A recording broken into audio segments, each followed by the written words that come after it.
Alger, 1er juillet 1992. Les Algériens conduisent à sa dernière demeure leur président, Mohamed Boudiaf, qui vient d'être assassiné. Dans l'hommage spontané que lui rend la foule, notamment les jeunes, se perçoit la colère contre un système discrédité, contre des politiciens accusés de corruption, mais aussi la peur du vide, l'angoisse des lendemains.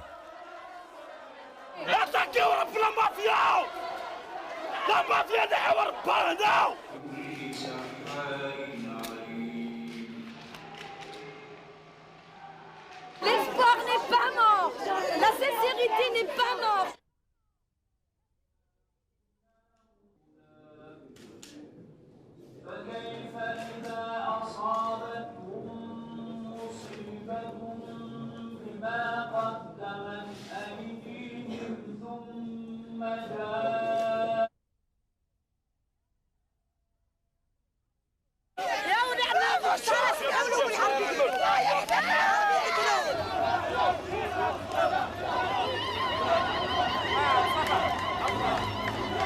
Il disait en arabe, Boudiaf est mort, il laisse un message, la jeunesse arrive et fera le nécessaire. Ali Haroun, membre du Haut Comité d'État, avocat et ministre des Droits de l'Homme en 1991.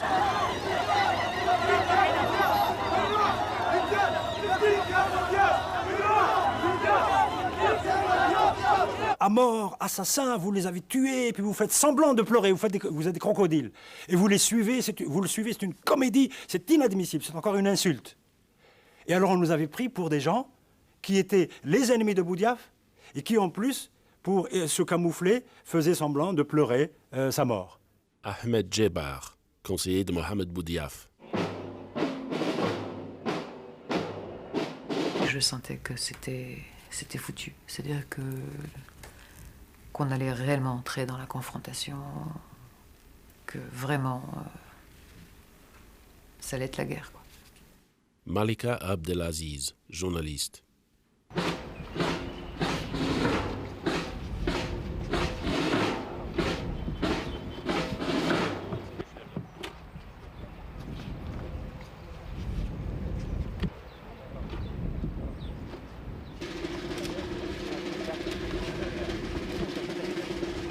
Boudiaf a été populaire le jour où il a été assassiné, parce que les gens se sont aperçus qu'il avait été assassiné pour des raisons bien précises. Jean Audibert, ambassadeur de France à Alger de 1989 à 1992.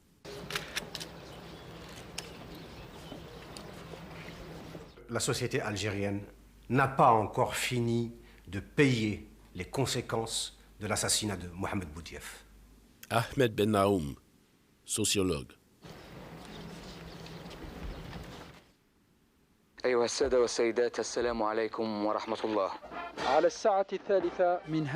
6 mois plus tôt, le 16 janvier 1992, c'était un homme seul qui a été rappelé à Alger, un homme oublié, un inconnu pour la jeunesse algérienne.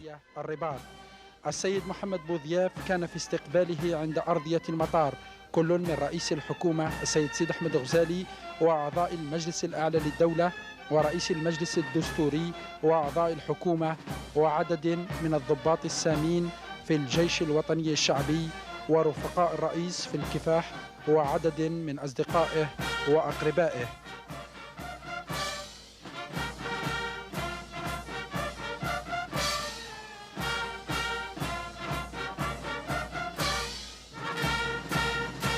السيد محمد بوذياف صرح للإذاعة والتلفزيون بعد عودته. بارك الله وسلامك اليوم خير إن شاء الله إن شاء الله تبقى خير وقال خير. ما هو شعوركم وأنتم تحلون بأرض الوطن؟ أنني واثق بفكرة وهو أن الشعب الجزائري كما في البرمي نوفمبر كما اليوم قادر باش يعني يتعدى كل الصعوبات. هذا لكن يعني كنا يعني شفنا قبل كل شيء الوحده نتاع الشعب الجزائري، وحدنا هذا الشعب راه قادر يعني على المعجزات. هذا ما شيء نقول لكم السلام عليكم. L'accord s'était fait sur son nom pour éviter le pire. Certains avaient vu en lui la caution qui leur permettrait de garder leur pouvoir. Boudiaf, lui, revenait pour redresser le pays. Le différend remontait à l'époque de la guerre d'indépendance.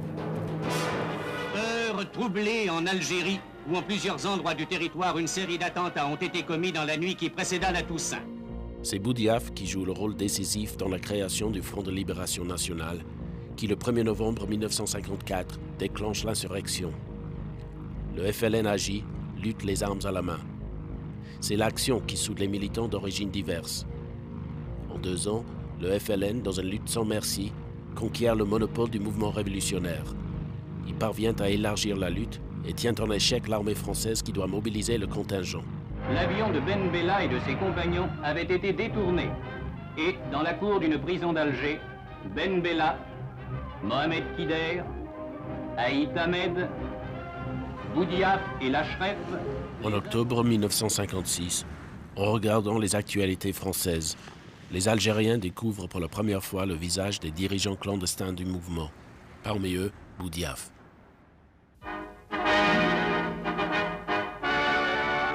En 1962, après 8 ans de guerre, l'Algérie accède à l'indépendance au terme des accords d'Évian. Le GPRA, gouvernement provisoire de la République algérienne, dont Boudiaf est membre, entre dans Alger en liesse. Étouffé durant les combats, les dissensions entre dirigeants éclatent en plein jour. Dans les conférences de presse, il devient impossible de parler d'une seule voix. Ces entretiens décisifs se sont déroulés dans une atmosphère de fraternité et de compréhension. Notre déclaration à faire en mon nom. Monsieur Boudiaf maintenant prend la parole. Le peuple algérien attend beaucoup de sa récente victoire. Puissions-nous la lui concrétiser en lui donnant les moyens de se prononcer librement, et le plus tôt serait le mieux, de travailler, de s'instruire dans une Algérie enfin débarrassée du spectre de la dictature, quelle qu'en soit l'origine ou l'atteinte politique. J'ai confiance en l'avenir de mon pays, laquelle confiance repose avant tout sur le peuple et son avant-garde militante et révolutionnaire. En septembre, l'armée des frontières, commandée par le colonel Boumedienne, marche sur Alger et tranche en faveur de Ben Bella. Le GPRA doit s'effacer. Auréolé du prestige d'une victoire qui revient avant tout au peuple, l'armée s'impose pour longtemps comme l'indispensable pilier du pouvoir. Boudiaf s'élève contre ceux qu'il considère comme une dérive de la Révolution. En juillet 1963, il est enlevé et restera emprisonné 4 mois. On l'a accusé, vous avez entendu M. Ben Bella à l'Assemblée, on l'a accusé, sans l'accuser, mais enfin par allusion en tout cas, accusé de faire partie d'un complot contre la sûreté de l'État. Non, je ne pense pas. Vous ne pensez pas ou vous ne croyez pas? Enfin, mon mari est un vieux militant, il est militant depuis 20 ans et je ne pense pas qu'il puisse compléter contre. Enfin, il n'aimait pas M. Ben Bella. Non. Et vous pensez que c'est pour des motifs purement politiques qu'il a été arrêté? Oui, certainement. Mais qu'en fait, il n'avait aucune activité révolutionnaire ou clandestine? Non. Il a été arrêté, Boudiaf, parce qu'il avait des agissements que j'estimais dangereux pour son pays. Je n'ai pas du tout l'intention de créer des potences à chaque coin de rue. En septembre 1963, la Constitution adoptée par référendum consacre la place du FLN en tant que parti unique dans un régime de type présidentiel. Ben Bella, seul candidat, est élu à la présidence. Il n'en sera écarté en 1965 que par un coup d'État du colonel Boumedienne. Vous êtes étudiant, non? Je voudrais vous demander ce que les étudiants pensent de ce qui s'est passé à Alger. C'est pour qui? C'est pour la télévision française. Télévision française. Eh bien, je peux vous dire que les étudiants, ils passent beaucoup de mal ce qui s'est passé. Et là, vous considérez que cette prise de pouvoir du colonel... réactionnaire. Qu'est-ce que ça veut dire, réactionnaire? Typiquement fasciste par la manière dont ça s'est fait. Fasciste dans la manière, mais peut-être pas fasciste dans les quand ça part, fasciste dans la manière, les prolongements obligatoirement suivent. Les chefs historiques, devenus opposants, sont peu à peu éliminés. Boudiaf, contraint à l'exil durant l'été 1964, finira par s'installer au Maroc. Son nom disparaît de l'histoire officielle, son image est effacée. Les années boumediennes, en dépit de la dictature qui interdit l'expression de toute opposition, sont des années d'espoir. Certains disent, pour que la révolution soit pure, il faut qu'elle soit laïque. Je ne suis pas tout à fait d'accord. Je ne suis pas tout à fait d'accord sur cette définition. Il ne faut pas remplacer d'anciens prophètes par de nouveaux prophètes. À choisir je le dis, je l'ai toujours dit, entre notre prophète, entre Mohammed et de nouveaux prophètes, moi le choix ne s'impose même pas. La tâche de l'heure pour le pouvoir, c'est la construction de la nation algérienne. Tout ce qui est susceptible de menacer l'unité de la communauté est écarté. L'islam, considéré comme composante de la nation algérienne, devient religion de l'État. À sa mort, en décembre 1978, Boumedienne laisse à son successeur, le colonel Chadli, un pays miné par la bureaucratie et la trop grande centralisation de son économie. De son exil marocain, Boudiaf, sollicité par la télévision française, dresse un bilan sévère. Les hommes qui sont au pouvoir ne sont pas nombreux, ils sont entourés de secrets, leurs délibérations ne sont pas connues. Et cela fait que les gens qui sont en dehors du sérail n'ont pas les possibilités réellement de prévoir ce qui peut se passer demain. Ce qui est certain, c'est qu'aujourd'hui, la question qui se pose à l'Algérie, c'est de savoir où c'est la continuité, où c'est le changement. Or, il existe des forces en Algérie qui sont pour le changement, au niveau des syndicats, au niveau des étudiants, au niveau des femmes, au niveau de l'immigration qui inquiète, qui se pose des problèmes. Et je pense que ce rapport de force, il faut le renforcer parce que la seule issue aujourd'hui pour l'Algérie ne peut être qu'une issue démocratique. Durant les années 80, la transition amorcée vers une économie de marché se traduit par une cure d'austérité socialement et politiquement explosive. Les réformes tentées ne font qu'attiser le mécontentement et les inquiétudes d'une population qui craint de perdre les avantages que le système lui assurait. Un emploi, un toit, des produits alimentaires de base à bon marché. Les jeunes, premières victimes du chômage, déclenchent des émeutes dans plusieurs villes du pays. Sur fond d'inculture économique, d'ignorance économique, du pouvoir de l'époque, c'est-à-dire du pouvoir de Chadli, sur fond de gabegie, de déstructuration de l'économie, de destruction de tout ce qui avait été construit dans la douleur, bon, eh bien, le jeu politique a consisté à monter les islamistes contre les modernistes. Eh bien, octobre 88 a été provoqué par un jeu de pouvoir, de clans du pouvoir, sans que ces clans ne s'aperçoivent que ça allait provoquer un séisme dans la société.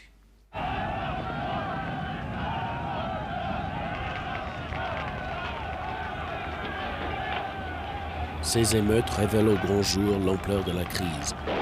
L'armée populaire à qui le pouvoir fait appel ouvre le feu. Le bilan officiel fait état de 159 morts.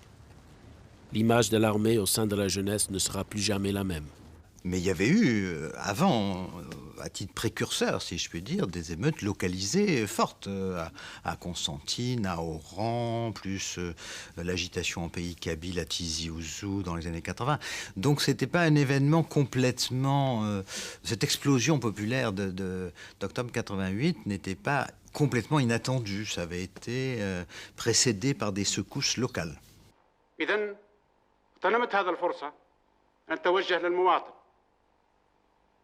ليك يا مواطن ونقول لك هل يرضيك ما يجرى أو ما جرى في الجزائر العاصمة أو في بعض الجهات القليلة الأخرى؟ هل هذا هو العمل الوطني؟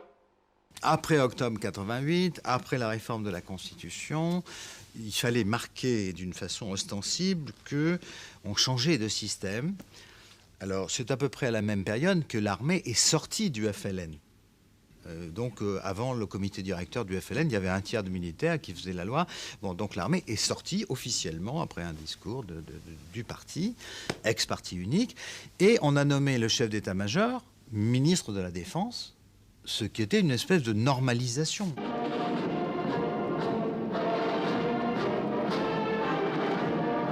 On se préparait à cette mutation et à ce changement à partir d'un système qui était un système bureaucratique, centralisé, de pouvoir économique d'État, et qu'on allait donc vers quelque chose qui allait introduire un peu de souplesse dans la vie politique et dans la vie sociale. Mesdames, Mesdemoiselles, Messieurs, bonsoir.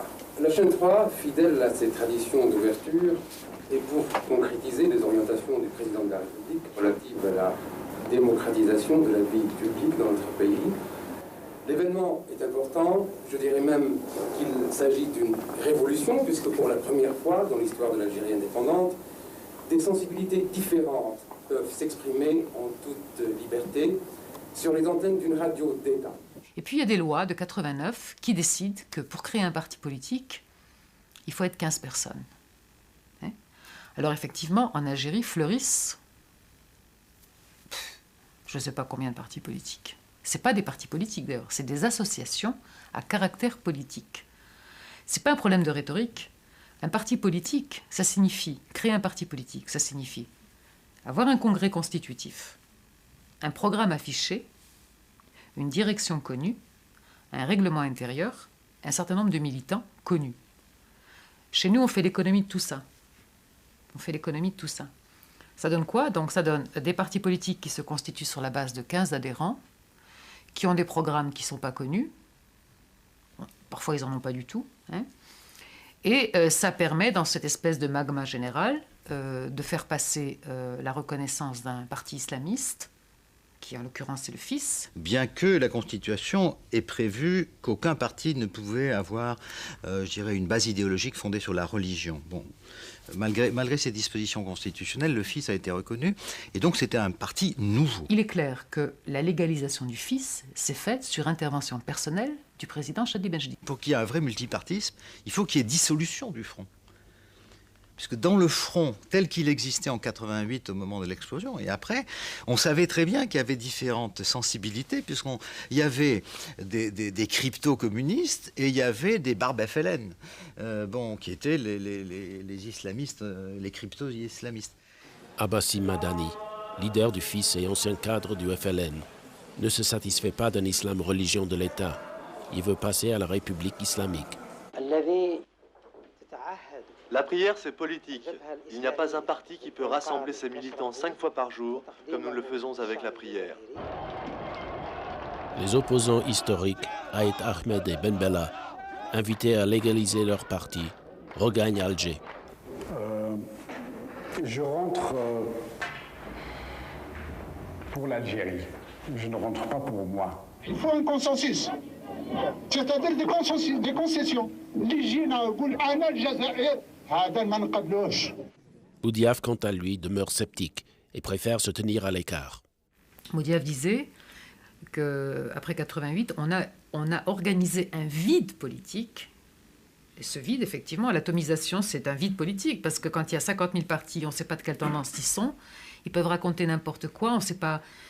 C'est une espèce de vide politique qui va favoriser un parti politique qui, lui, a une stratégie et qui sait ce qu'il veut et qui est le FIS.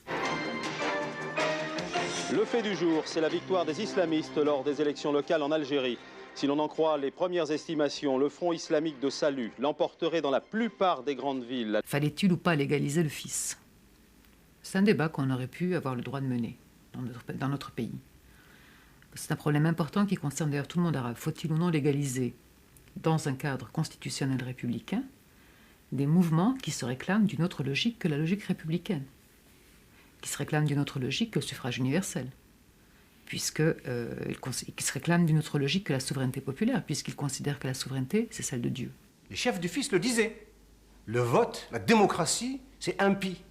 Mais nous votons pour pouvoir éliminer la démocratie. C'est ça le FIS. On voit beaucoup dans le FIS la jeunesse qui les a suivis, les jeunes perdus des quartiers, tous ces jeunes qui voulaient exister, qui voulaient être. C'était très impressionnant d'ailleurs, ces jeunes qui voulaient être présents.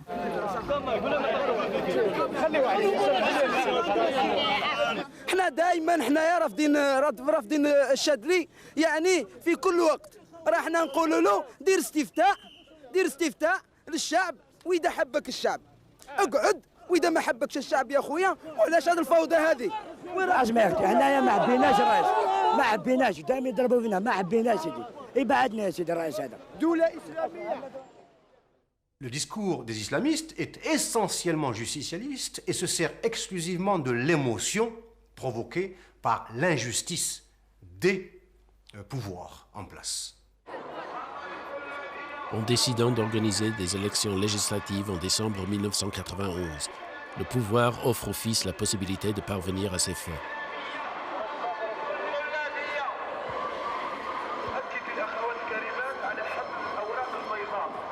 Chadli était soumis à la pression du Front islamique du salut, qui demandait le plus rapidement possible des élections législatives et même des présidentielles.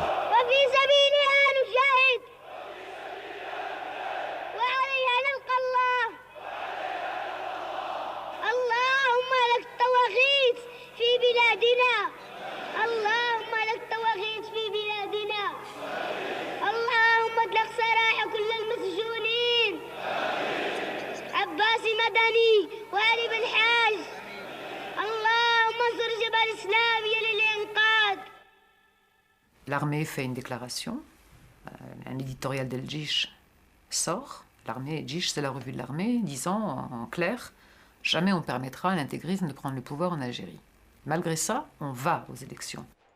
Grande première démocratique en Algérie avec les premières élections pluralistes organisées depuis 1962, depuis l'indépendance. Auparavant, les députés étaient élus sur une liste unique du FLN. Cette fois, les 13,5 millions d'électeurs inscrits peuvent choisir parmi 5700 candidats représentant au total 49 partis. Il y avait toute une partie de l'état-major politique et de l'armée qui était persuadée, à la suite d'informations qu'ils avaient recueillies, de sondages qu'ils avaient faits, que le Front islamique de salut, aux élections législatives, ne ferait pas plus du tiers des sièges de l'Assemblée, qui aurait donc un gros tiers fils, un petit tiers FLN, et puis un dernier petit tiers, pour parler comme Marius, avec des Kabyles, des Mozabites, des mouvements divers, etc., et que tout ça permettrait de faire des alliances politiques. Oui, bonsoir. Bonsoir. Eh bien, vous m'indiquez des résultats. Ce ne sont pas des résultats définitifs. Les résultats officiels seront annoncés par le Conseil constitutionnel. Il y a à peu près la moitié des sièges, un peu plus, qui ont été enlevés au premier tour, et on constate que le score réalisé par le fils est très important. Mais on savait que s'il y avait un deuxième tour, le Front islamique de salut avait, de façon inéluctable, les 2 tiers de la majorité de l'Assemblée et donc pouvait modifier la Constitution par un vote. Il y a la nécessité d'une riposte au danger que représente la mainmise du fils sur l'Assemblée nationale et la cohabitation avec Chadli Benjid, qui, avant les élections, a annoncé qu'il était tout à fait prêt à diriger l'Algérie avec un autre parti que le FLN. Il n'y a pas lieu de s'inquiéter outre mesure. Le fils est un phénomène important, grave, mais je pense que l'Algérie est très loin d'être l'Iran. Aït Ahmed tient avant tout à conforter au second tour les bons résultats enregistrés par son parti, le FFS. En organisant cette marche nationale, le Front des forces socialistes tente bien sûr de mobiliser cet électorat qui s'est largement abstenu au premier tour des élections. Mais c'est aussi sa façon à lui de lancer un message au pouvoir, pas question de remettre en cause le processus démocratique. Dans la presse française, certaines presse françaises, on a dit le FFS appelle à la poursuite du processus électoral. Bon, mais en réalité, ce n'était pas perçu comme ça du tout. C'était plutôt une manifestation populaire pour l'instauration de la démocratie. Mais dans les gens qui ont manifesté, et j'en connaissais beaucoup, il y en avait autant qui étaient pour la poursuite que ceux qui étaient pour l'interruption. Parce qu'après que Aït Ahmed ait appelé à cette grande manifestation, il y en a d'autres qui ont appelé à la manifestation, mais avec d'autres objectifs. Donc il y a eu Ben Hamouda, il y a eu Saadi, et eux, ils avaient constitué entre-temps le comité de défense de la République qui demandait l'arrêt du processus électoral. Et tout ça a manifesté ensemble. 2 jours après, nous avons tenu un conseil de gouvernement. Et vraiment, c'était mortel. C'était un conseil, je ne sais pas, c'était une veillée mortuaire. C'était complètement surréaliste, parce que parmi les mythologies algériennes, il y a les mythes français qui jouent un rôle important. Et donc, moi je me souviens des ministres qui me disaient, mais pourquoi est-ce qu'il n'y aurait pas une cohabitation entre Chadli et les islamistes? Il y a bien eu la cohabitation entre Mitterrand et Chirac, c'est pareil, c'est pas de problème. Vous savez, quand même, il y a une nuance, enfin, Alors, lorsqu'on a terminé la réunion, le chef du gouvernement n'avait pris aucune décision. Je me suis approché de lui, je dis, mais enfin, quelle décision a-t-on prise? On ne peut pas attendre. Le compte à rebours a commencé à tourner. Et il me dit, oui, oui, oui. Et Khaled Nzali, ministre de la Défense, général-major, un homme dans le système algérien excessivement important. Il me dit, moi je vais désigner 2 personnes, c'est-à-dire 2 généraux. Vous, 2 civils et 2 généraux, vous allez vous réunir et dites-nous, étudiez le problème. Alors, quelles étaient les possibilités pour arrêter le processus électoral? Première possibilité, dire à l'armée, stop, elle sort ses chars, elle dit, allez, je ne reconnais pas, c'est le coup d'État clair. Deuxième possibilité, prévoir que le président de la République démissionne avant le 2e tour. Pourquoi? Parce que la Constitution prévoit que, en cas de démission du président ou de décès ou de vacance du pouvoir, on doit, dans les 45 jours, procéder aux élections présidentielles. L'armée contraint Chadli à se retirer. La démission du président algérien Chadli Benjedid, démission annoncée tout à l'heure en direct à la télévision algérienne. Et j'espère que l'opinion publique algérienne saura apprécier cette responsabilité, cette décision. Je ne cherche pas à fuir mes responsabilités, bien au contraire, mais cette décision me semble indispensable vu la difficulté, la gravité de cette étape particulière. Et la position de la France, elle était de réserve? Tout à fait. Ouais. C'est trop tôt pour prendre position. C'est-à-dire que le président de la République française a été un peu... Cette histoire de l'arrêt du processus avait été très très mal perçue en Europe et en particulier en France. Ce qui n'a pas été accompli en cette circonstance jusqu'au terme prévu devra l'être. Et que les dirigeants algériens s'honoreront en retrouvant le fil de la démocratisation nécessaire, qui passe forcément par des élections libres. Je viens en France où je vois les membres du cabinet de Mitterrand. J'essaie d'expliquer. Ça ne passe pas. En tant que ministre des Droits de l'Homme, je considère que lorsqu'une situation exceptionnelle se présente pour la vie d'un peuple, et qu'il s'agit, à ce moment-là, de défendre tout ce peuple.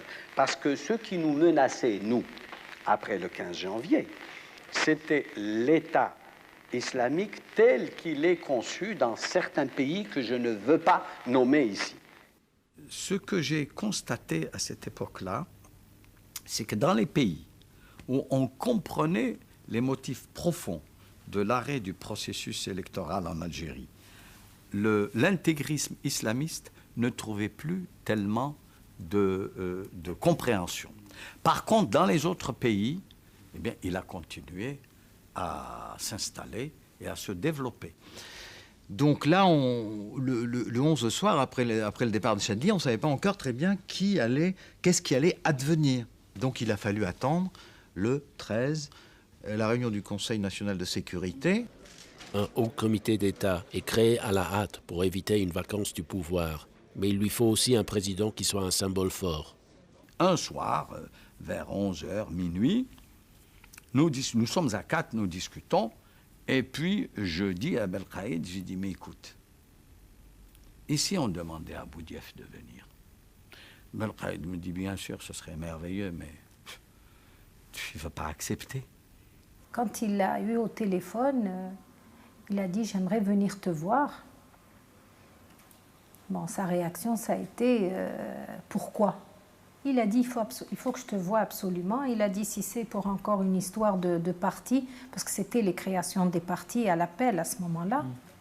Il a dit, si c'est pour une histoire de parti, je ne veux rien savoir, je suis observateur de loin, je ne... Alors il a insisté, il a dit, bon, tu n'as qu'à venir. Et il me dit, mais non, c'est pas possible.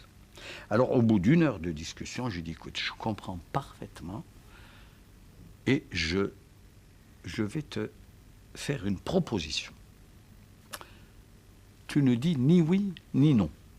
Tu viens, clandestinement, incognito, passer une nuit à Alger.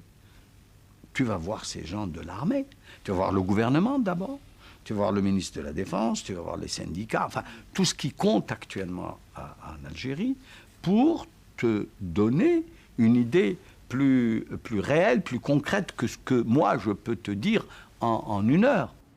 Arrivé à Alger, Boudiaf consulte toute la nuit. Au petit matin, sa décision est prise.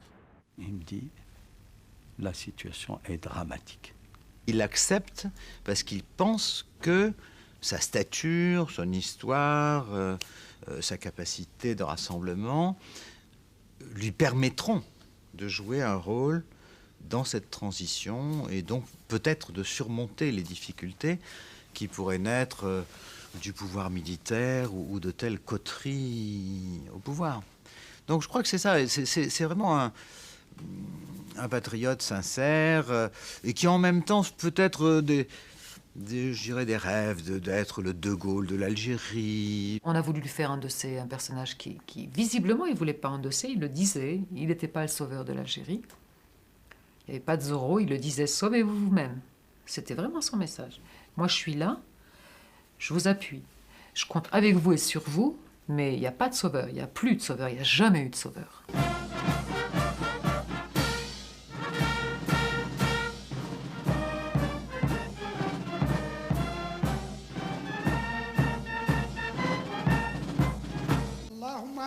كان هذا يوم رجوع السيد بوضياف إلى الجزائر.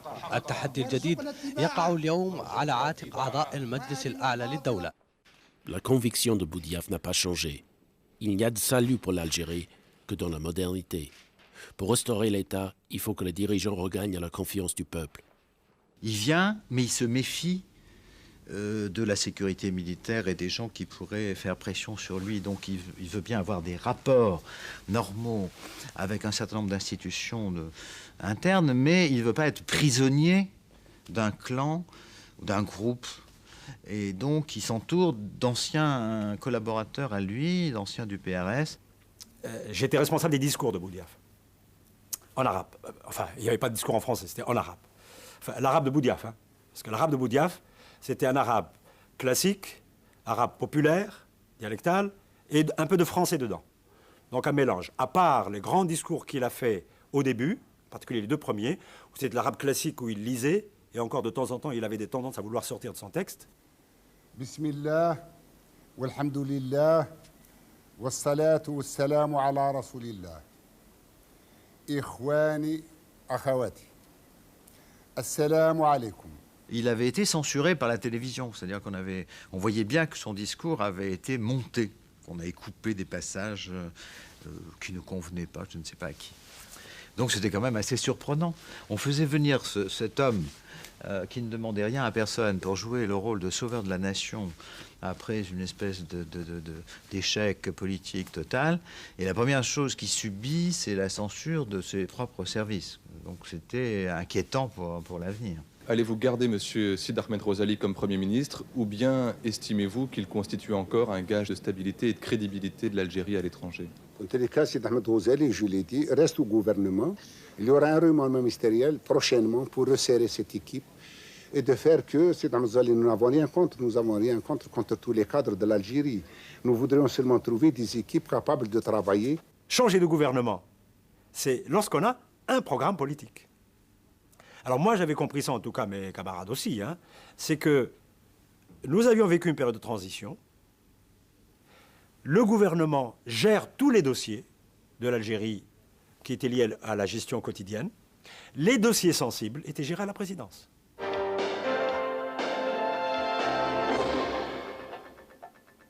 Cette édition spéciale de la Marche du siècle ne recevra en effet qu'un seul invité. Il s'agit de M. Mohamed Boudiaf, qui est président du Haut Comité d'État depuis exactement 2 mois.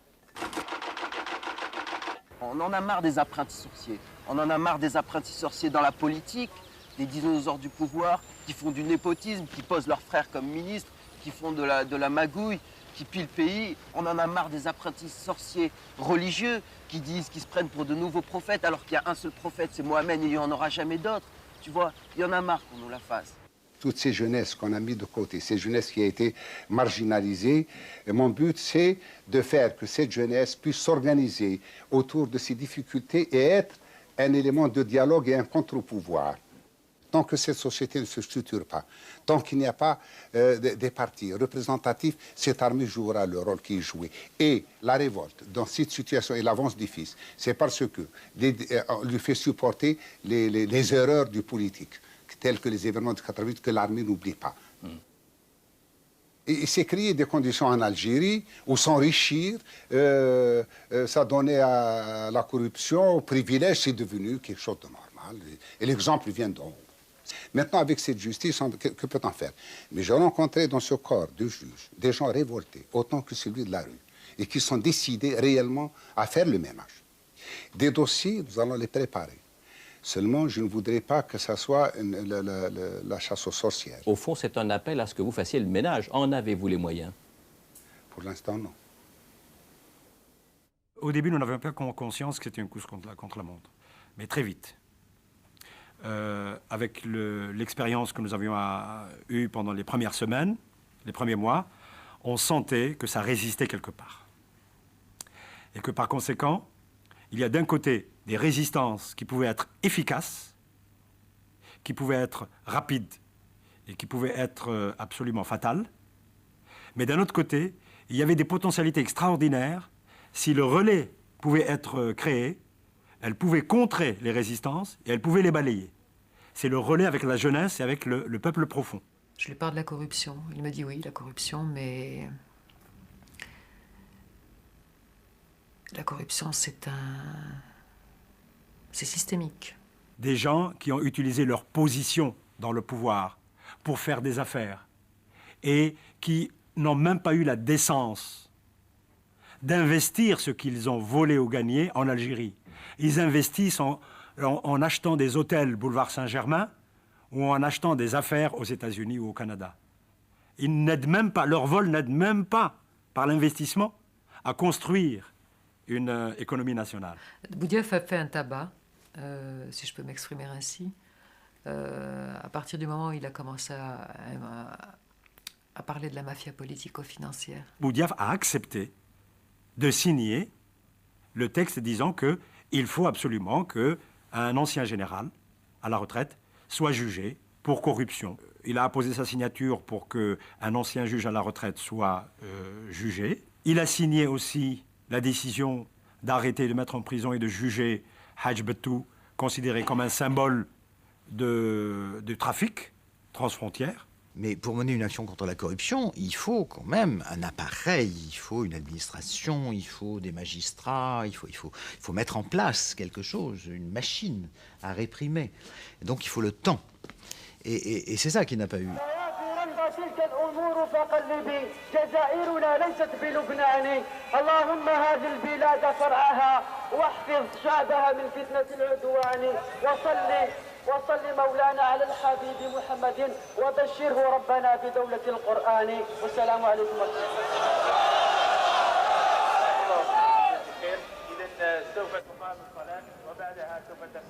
Monsieur le Président, il y a eu des critiques au sujet de l'utilisation des mosquées à des fins, à des discours politiques. Et quel est le rôle que vous envisagez pour la religion en politique? Est-ce qu'il y a un projet de limitation, voire même d'interdiction, comme dans d'autres pays, de l'utilisation de la religion à des fins politiques? Nous visons à travers la démocratie une société égalitaire, une société moderne, une société qui s'ouvre sur l'extérieur, une société qui s'ouvre sur l'universel, au lieu d'une société qui va nous ramener 13 siècles en retard. C'est pourquoi nous pensons que la mosquée, dans ce domaine, peut aider dans le domaine des mœurs, dans le domaine du comportement, dans le domaine, dans divers domaines, à servir cette société, à ne pas la desservir. Et l'islam n'a jamais été, l'islam sunnite n'a jamais été pour les extrêmes, n'a jamais été pour le sang. Parce que quand un type se prétend être un musulman et que se permet d'envoyer des jeunes pour tuer d'autres jeunes de la même nationalité, ça, ce n'est pas notre islam.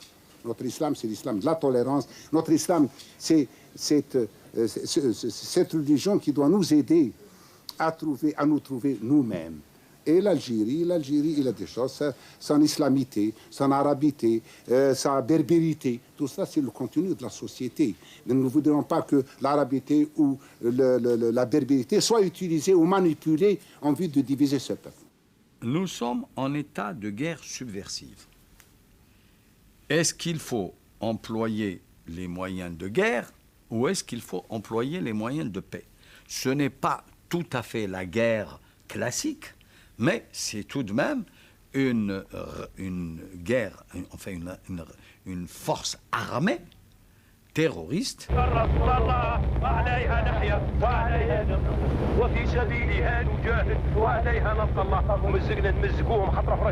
Nos 5 portraits étaient placardés dans les mosquées avec condamnés à mort par le Fils. Ce sont des tyrans et quiconque exécute l'un de ces hommes ira droit au paradis. Vous avez hier, en recevant la presse nationale, parlé de dialogue national.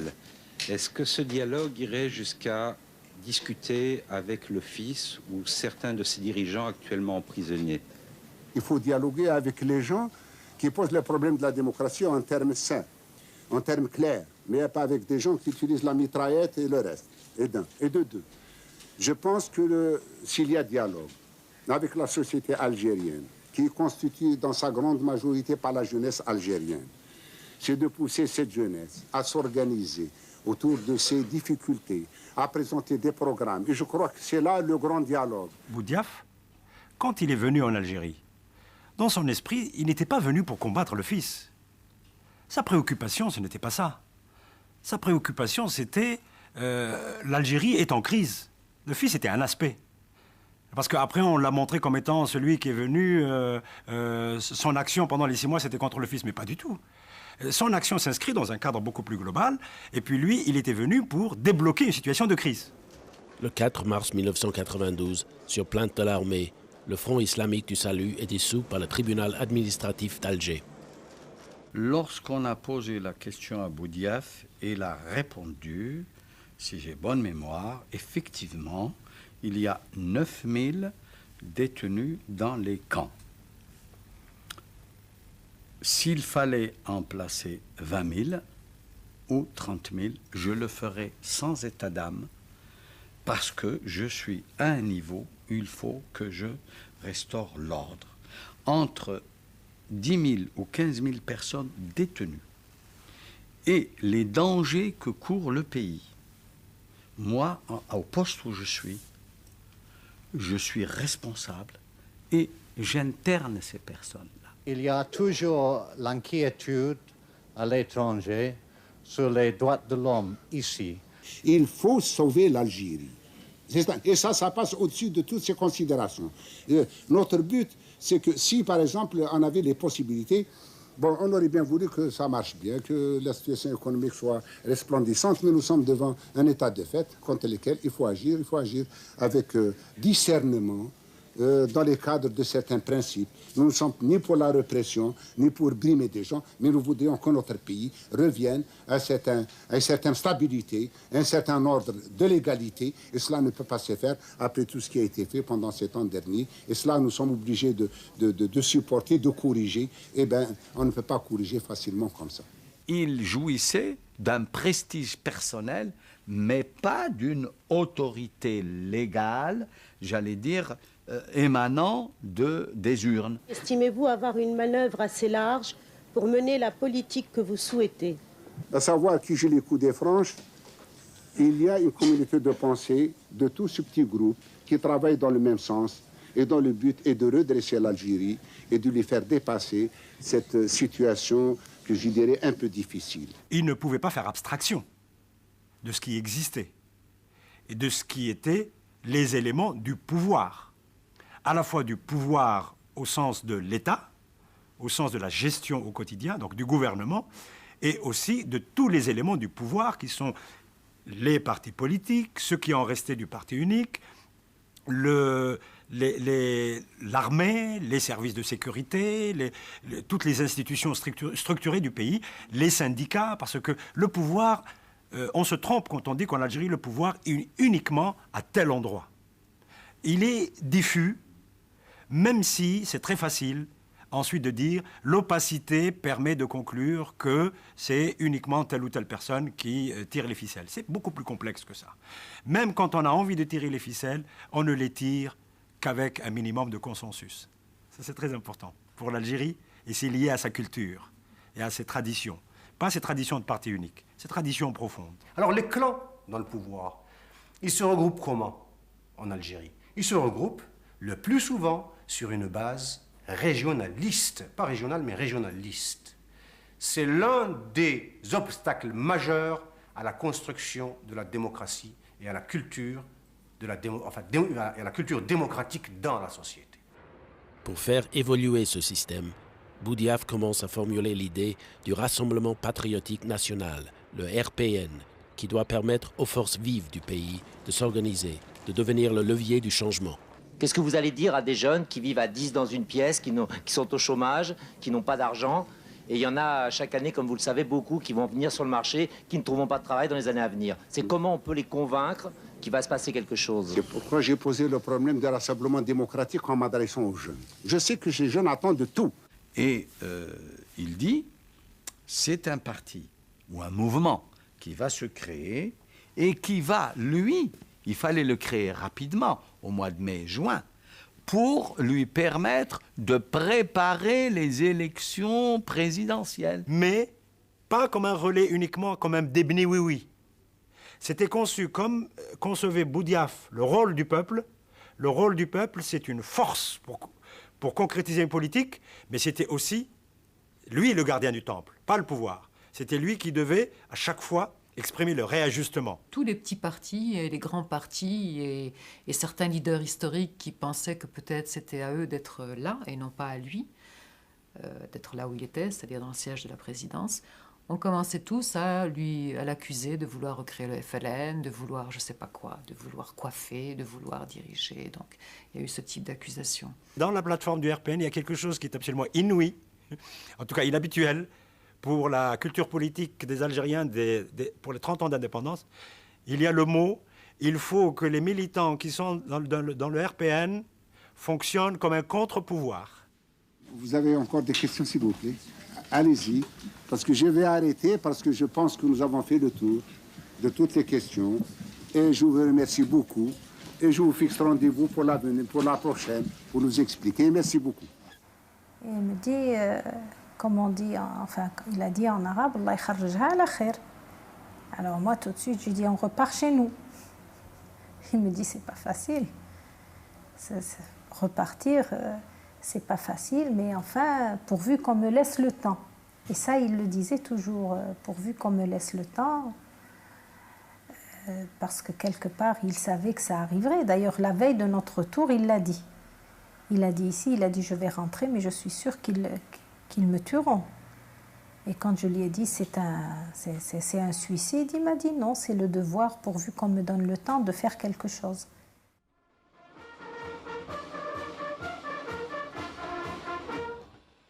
لدى وصوله رفقة السيد رضا مالك رئيس المجلس الوطني الاستشاري وجد في استقباله السلطات المحلية العسكرية والمدنية.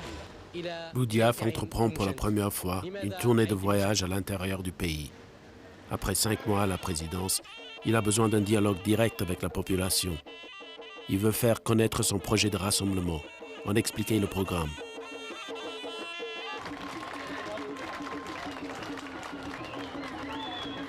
Pendant ces 166 jours, le pouvoir était crédible. Et le pouvoir pouvait faire tout ce qu'il voulait en direction de la société, et la société aurait adhéré, commencé à adhérer d'une manière très forte. Il ne faut pas exagérer. Je dirais l'opinion favorable qu'on avait de Boudiaf en Algérie. Bon. C'est vrai qu'il touchait les gens. Les gens étaient intéressés par son discours. Mais, comme je l'ai déjà dit tout à l'heure, le fait qu'il y ait toujours le même gouvernement, que rien n'ait changé par ailleurs, enlevait un peu de crédibilité à la nouveauté de son discours, d'une part. Et d'autre part, cette venue, cette arrivée, ce discours nouveau coïncidait aussi avec une phase de répression très forte, qui touchait beaucoup de familles. C'est rare, dans l'histoire des peuples, qu'il y ait une rencontre entre un homme et son peuple. Moi, je pense que l'Algérie a une chance. C'est arrivé avec Boudiaf. Excusez-moi de l'émotion. C'est arrivé. Et pour ça, le combat de Boudiaf continue. Le 29 juin, à Annaba, qui est pour lui une ville test, il saisit l'occasion d'une rencontre avec les jeunes cadres et chefs d'entreprise pour prononcer un discours qui doit faire date. قال ما هو المشروع نتاعكم الاقتصادي؟ اليوم الاقتصاد توسع، العلوم توسعت، والدين نتاع الاسلام يساير هذه المواكب الكل، هذو اللي يكونوا يعني حقيقه مسلمين، لان الاسلام يواكب هذا التقدم، مجتمع اللي يستاهل يعني قيمه نتاع يعني شعب ما يقبلش مسائل كيما هذا. هنا نشوفوا هذا الدول اللي فاتتنا، باش فاتنا؟ فاتنا بالعلم والدين نتاع الاسلام.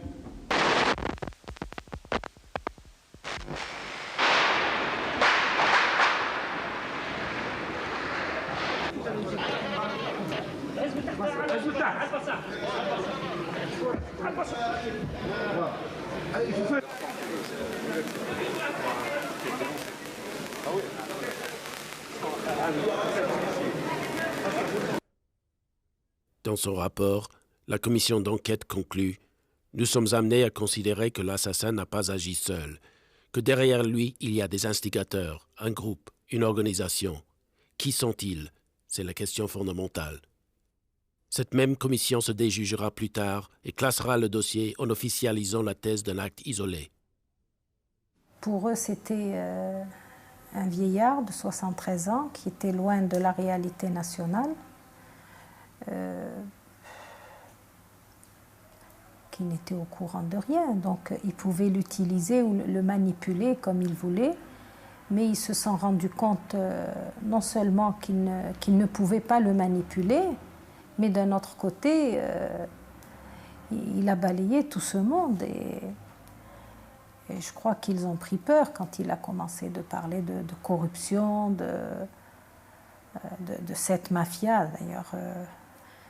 D'ailleurs, tout le monde l'a dit après ses déclarations. Et ils ont dit, je crois qu'il vient de signer son arrêt de mort. Et moi-même, je l'ai dit quand il les a défiés à la télé.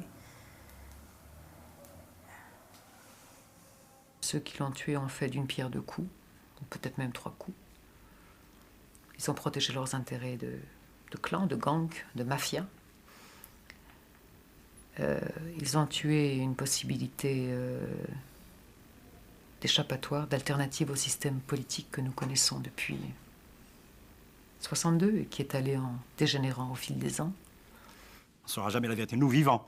On le saura plus tard parce que l'histoire découvrira des archives peut-être. Et par contre, la mort de Boudiaf aurait dû être une renaissance, hein, sans faire de... Une renaissance, c'est-à-dire un démarrage politique ou une continuité politique. L'assassinat a coupé court. Et évidemment, le soupçon est revenu.